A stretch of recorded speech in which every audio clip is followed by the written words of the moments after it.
Hello, everyone, and welcome to EnglishPod. My name is Marco. My name is Catherine, and today we've got part 3 of an exciting series we've got for you at the elementary level. That's right. As you may remember, this is a series that we're studying all about a job interview. So in the first part, we just talked about the introduction.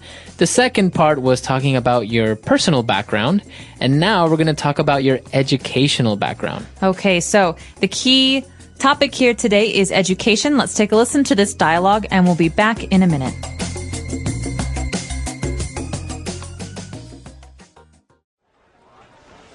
Now, if I look here, I see that you completed a BA in English. Yes, that's right. After graduating from high school in New York, I attended York University in the UK. My major was English, and my minor was business. I completed my BA in 2004. Yes, I'm pleased to see that you also got a distinction. Yes, that's right. I've always enjoyed studying. My friends say I'm a bit of a bookworm, but my father always pushed us to succeed at school. Well, it looks like his encouragement paid off, Rebecca. So how about extracurricular activities at university?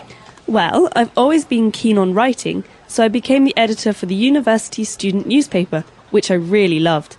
Also, I volunteered for a group called Shelter to help the homeless in New York. What did that involve? Providing warm meals and shelter, especially in the winter months. I found it really fulfilling to be part of that group. I'm sure. Okay, now let's move on to your work experience, shall we? Yeah, okay. Okay.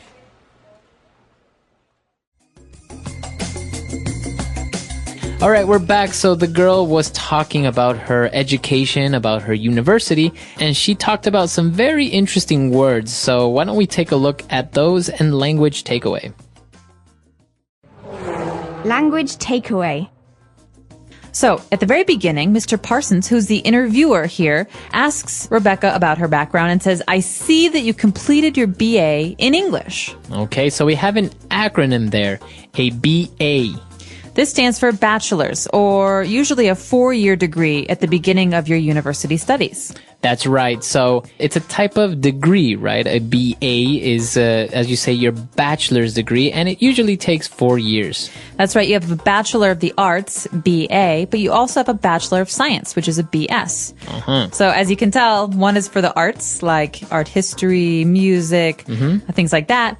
The other is for sciences, like physics or chemistry. Very good. All right, so she has a BA in English, so she obviously studied the English language in university.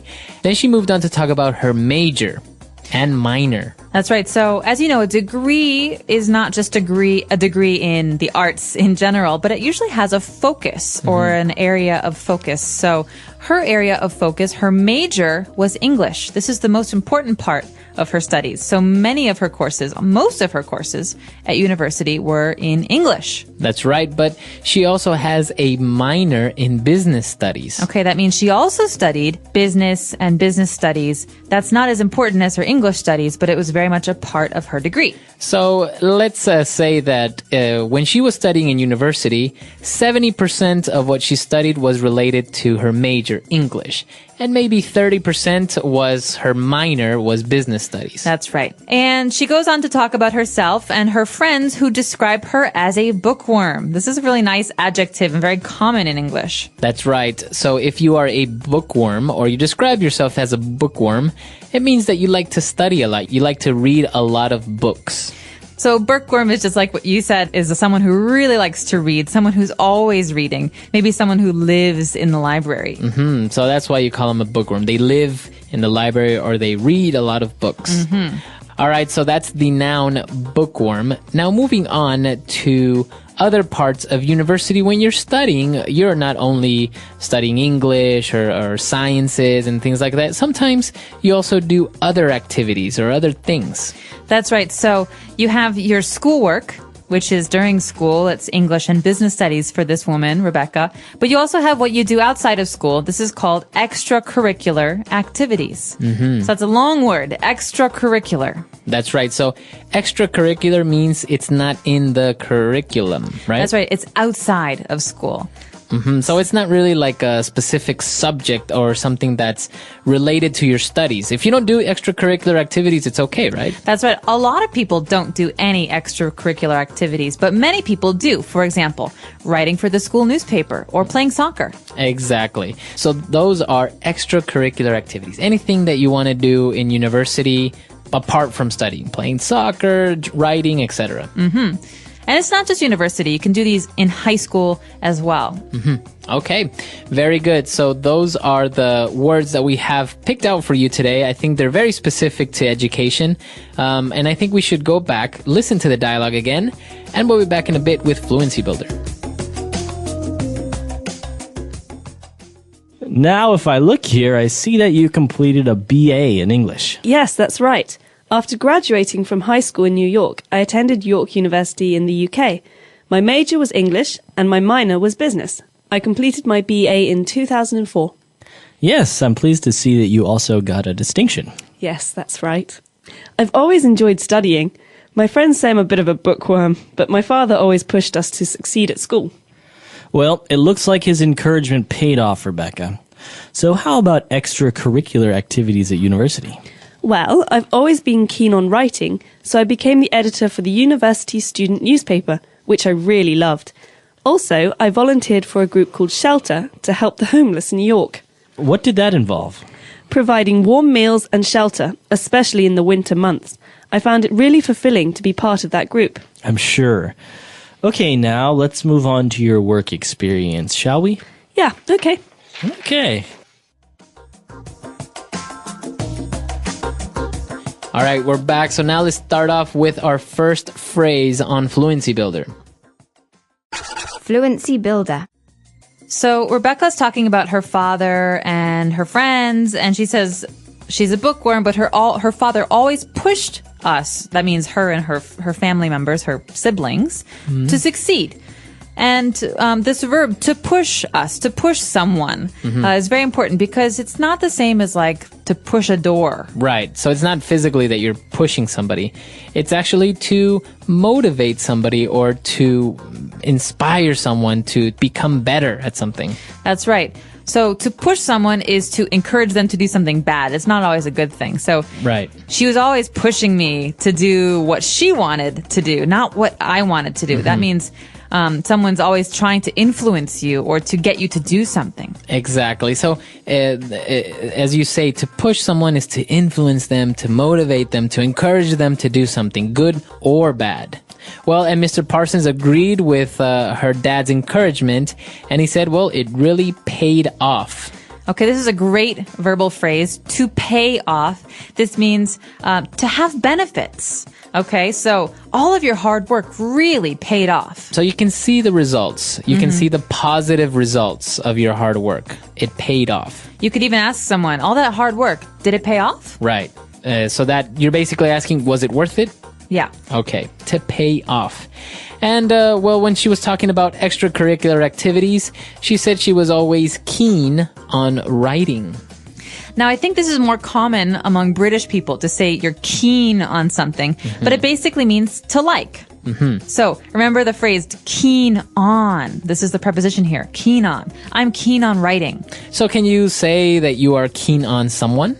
Yes, you can. That means you like someone, maybe romantically. Okay, so it's kind of, as Catherine said, a more of a British thing, but it's correct and you can use it in replacement of to like. I think it also sounds a little bit more formal. Instead of saying, well, I've always liked writing, if she says, well, I've always been keen on writing, I think it sounds nice. A little smarter. Yeah. All right. And our last word, it's actually an interesting word. It might be a little bit complicated to understand, but when she said that, volunteering was very fulfilling and to be part of a group. Okay, fulfilling sounds a lot like the word filling, but you shouldn't confuse these two because the meaning is very different, right? So something that is fulfilling makes you feel really good. You maybe you don't make money from it or you don't get a lot of praise from it, but it still makes you feel happy about life for yourself or something. So you get satisfaction. Now notice the pronunciation. You don't say fulfilling. No, you say fulfilling. Fulfilling. So the L there is kind of silent. Kind of optional. But Maybe you could ask someone, what do you find fulfilling in your life? Or you can ask, do you think your job is fulfilling? Yeah. Okay. So a lot of great words there, a lot of interesting things related to education and not so much. Why don't we go back and listen to the dialogue one last time?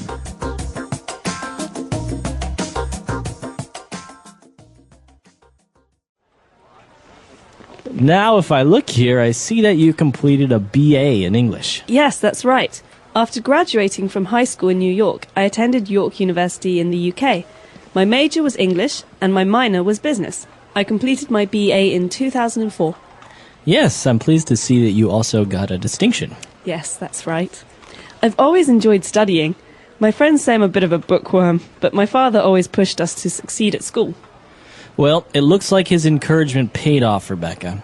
So how about extracurricular activities at university? Well, I've always been keen on writing, so I became the editor for the university student newspaper, which I really loved.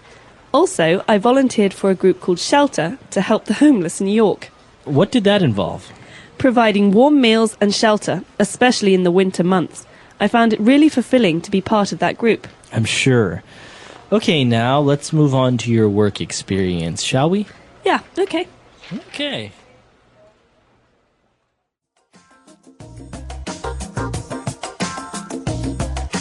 All right, so talking about going to university, I think they used a really specific verb there that's worth mentioning. She said, I attended York University in the UK. So, to attend.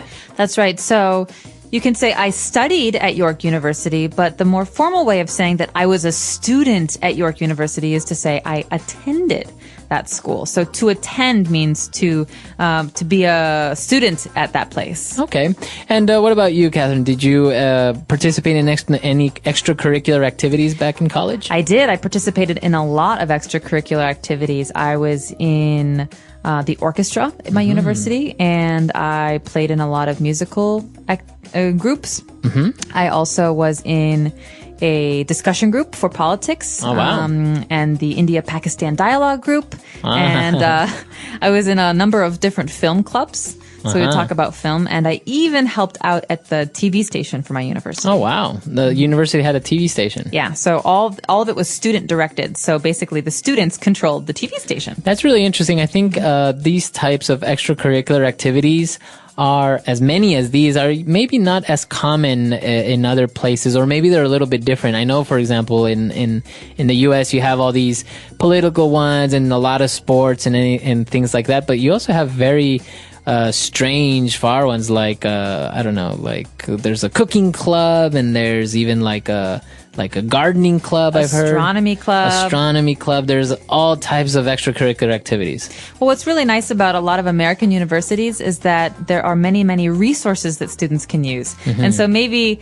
the reason there's a cooking club is because there are massive kitchens that the students can use to cook food and experiment, and even teachers and professors sometimes come to help. So it's a really nice environment because everyone's teaching each other. Right. No, it's very, very interesting. And we're actually curious to know how universities work in your country. Are you able to have a minor in a subject? Because many universities don't offer this option. Right. They just have one major and that's all. Right. Or maybe are you able to participate in extracurricular activities? Like sports or radio or writing? Let us know. Our website is EnglishPod.com. All right. So we'll see you guys there. Bye. Bye.